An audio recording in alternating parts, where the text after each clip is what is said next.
নিৰ্বাচন আয়োগৰ নিৰ্দেশ মৰ্মে 4 এপ্ৰিলৰ পৰা 7 এপ্ৰিললৈকে 85 বছৰ ঊৰ্ধ্বৰ জ্যেষ্ঠ নাগৰিক আৰু বিশেষভাৱে সক্ষম লোকসকলৰ বাবে ব্যৱস্থা কৰা হৈছে পোষ্টেল বেলটৰ। শোণিতপুৰত আজি ঘৰে ঘৰে গৈ পোষ্টেল বেলটৰ ব্যৱস্থা কৰাৰ লগতে জ্যেষ্ঠ নাগৰিকসকলৰ স্বাস্থ্যৰ বুজ লয় সেক্টৰ বিষয়া, পোলিং বিষয়াসকলে। আৰু সংসদীয় সমষ্টিটোৰ সহস্ৰাধিক নাগৰিকলৈ এই সুবিধা প্ৰদান কৰিছে নিৰ্বাচন আয়োগে।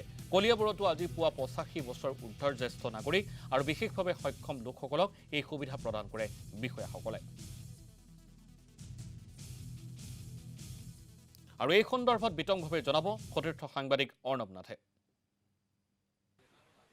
হয়, আজিৰ পৰা প্ৰথম পৰ্যায়ৰ ভোটগ্ৰহণ প্ৰক্ৰিয়া আৰম্ভ হ'ল বুলি ক'ব পাৰি। আৰু বিশেষভাৱে ক'ব লাগিব শোণিতপুৰ জিলাত যি 5টা বিধানসভা সমষ্টি আছে, 5টা বিধানসভা সমষ্টিত 85 বছৰ ঊৰ্ধ্বৰ আৰু বিশেষভাৱে সক্ষম লোকসকলৰ বাবে আজিৰ পৰা ঘৰে ঘৰে গৈ ভোটগ্ৰহণ যি প্ৰক্ৰিয়া, সেই ভোটগ্ৰহণ প্ৰক্ৰিয়া আৰম্ভ হ'ল। ইতিমধ্যে দৰং মহাবিদ্যালয়ৰ যি ষ্ট্ৰং ৰুম, সেই ষ্ট্ৰং ৰুমৰ পৰা বেলট বাকচ আৰু বেলট কাকত লৈ পেলাই পুলিং প্ৰিজাইডিং বিষয়াসকল নিয়োজিত হৈছে। প্ৰায় 2400 ভোটদাতাই ভোটদান কৰিব। 2400 ভোটদাতাৰ ভোটগ্ৰহণৰ বাবে ইতিমধ্যে শোণিতপুৰ জিলাৰ 5টা বিধানসভা সমষ্টিৰ বাবে প্ৰায় 600 গৰাকী বিষয়া কৰ্মচাৰী ইয়াৰ পৰা ৰাওনা হৈছে। আৰু পুৱা যিহেতু 7 বজাৰ প্ৰায় বিষয়াসকল ইয়াৰ পৰা ৰাওনা হৈছে। আৰু সমগ্ৰ বিষয়টোৰ ক্ষেত্ৰত যিহেতু শোণিতপুৰ জিলা আয়ুক্ত ডাঙৰীয়া আছে, আয়ুক্ত ডাঙৰীয়াৰ পৰা আমি জানিব বিচাৰিম অতি নিখুঁতভাৱে, অতি নিয়াৰিকৈ আজিৰ পৰা এক প্ৰকাৰ ক'ব লাগিব শোণিতপুৰ জিলাত ভোটগ্ৰহণ প্ৰক্ৰিয়া আজিৰ পৰাই আৰম্ভ হ'ল। শোণিতপুৰ জিলাত ভোটগ্ৰহণ কেন্দ্ৰ, আজি এইটো ভোটগ্ৰহণ কেন্দ্ৰই আচলতে আজি আৰম্ভ হৈছে। আমাৰ এইটো হ'ল হোম ভোটিং।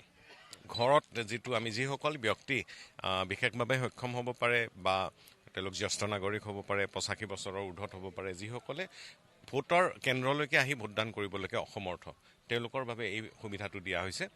আৰু ইয়াত আমি প্ৰায় আমাৰ 5টা বিধানসভা সমষ্টিতে 2400 গৰাকীৰ প্ৰায় ওপৰত আমাৰ ভোটাৰ আছে। ঠিক তেনেকৈ গোটেই পাৰ্লিয়ামেণ্টাৰী সমষ্টিটোত আন যিটো বিধানসভা সমষ্টিত মানে বিশ্বনাথ আৰু আমি যদি গহপুৰ বা বিহপুৰীয়া চাওঁ, সকলো সৰ্বমুঠ মিলি 2900 গৰাকী আছে। আমাৰ ইয়াতে আটাইতকৈ সৰ্বাধিক আছে। আৰু আমি 92টা জোনত ভগাই লৈছোঁ ছেক্টৰত। আৰু ইয়াতে এজন ছেক্টৰ অফিচাৰ, 2গৰাকী পলিং অফিচাৰ, তাৰ লগত ছিকিউৰিটি পাৰ্চনেল, মাইক্ৰ' অবজাৰ্ভাৰ আৰু ভিডিঅ'গ্ৰাফাৰ, টোটেল 6জনীয়া এটা দল এটা বনোৱা হৈছে। আৰু তেওঁলোকে 92টা লোকেশ্যনত তেওঁলোকে যাব, আজিও যাব, আকৌ কাইলৈও যাব। ইয়াৰ পৰা গন্তব্য স্থানলৈকে যাব। প্ৰত্যেক ঘৰে ঘৰে সেইখিনি আমি চিহ্নিত কৰি লৈছোঁ। ঘৰত গৈ তেওঁলোকে ভোটদান কৰিব, ভোটদান কৰাব আৰু পোষ্টেল বেলটৰ জৰিয়তে, আৰু তেওঁলোকে আবেলিলৈকে উভতি আহিব। আকৌ আজি যিখিনি ৰৈ গ'ল সেইখিনি কাইলৈ আকৌ একে এক্সাৰচাইজ কাইলৈ হ'ব। কাইলৈ আমি সমাপ্ত কৰিবলৈ চাইছোঁ পোষ্টেল বেলট। আৰু এইটো আমি এটা বিশেষভাৱে বেলট বক্স এটা বনোৱা হৈছে। সেই বেলট বক্সটো লৈ যাব আৰু প্ৰক্ৰিয়াটো বাকী আটাইখিনি একে, মাত্ৰ তেওঁলোকে পোষ্টেল বেলটৰ জৰিয়তে ভোটদান কৰিব। ধন্যবাদ জনাইছোঁ। এয়া আছিল শোণিতপুৰ জিলা আয়ুক্ত ডাঙৰীয়া। আৰু এটা কথাই ক'ব লাগিব যে গণতান্ত্ৰিক প্ৰক্ৰিয়াটোক যিদৰে সকলোকে জড়িত কৰিব বিচৰা হৈছে, ভোটদান এক গণতান্ত্ৰিক প্ৰক্ৰিয়া, আৰু সেই ভোটদানৰ পৰা যাতে কোনো ধৰণৰ লোক ৰৈ নাযায় তাৰ বাবে এক বিশেষ ব্যৱস্থাও নিশ্চিতভাৱে। অৰ্ণৱ নাথ, এই মুহূৰ্তত আপোনাক ধন্যবাদ জনাইছোঁ।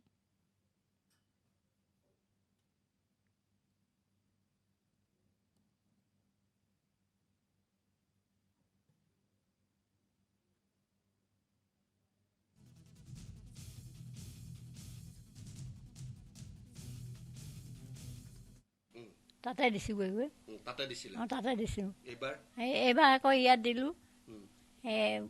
কোৱাৰ কাৰণে মোৰ সহজ হ'ল আৰু আগতে মানুহ দুনুহ আহি হেৰি হয় আৰু এতিয়া চলা ফুৰা কৰিব পাৰে নহয়? এই ভিতৰতে অহা যোৱা কৰোঁ। আজি সুবিধা হৈছে? সুবিধা হৈছে। সুন্দৰ ব্যৱস্থা, ভাল লাগিল। অন্ততঃ 85 বছৰ ঊৰ্ধ মানুহৰ কাৰণে এনেকৈ ঘৰলৈ আহি ভোট লোৱাটো অতি সুন্দৰ কথা। ইলেকশ্যন আয়োগৰ এইটো খুব ভাল ব্যৱস্থা।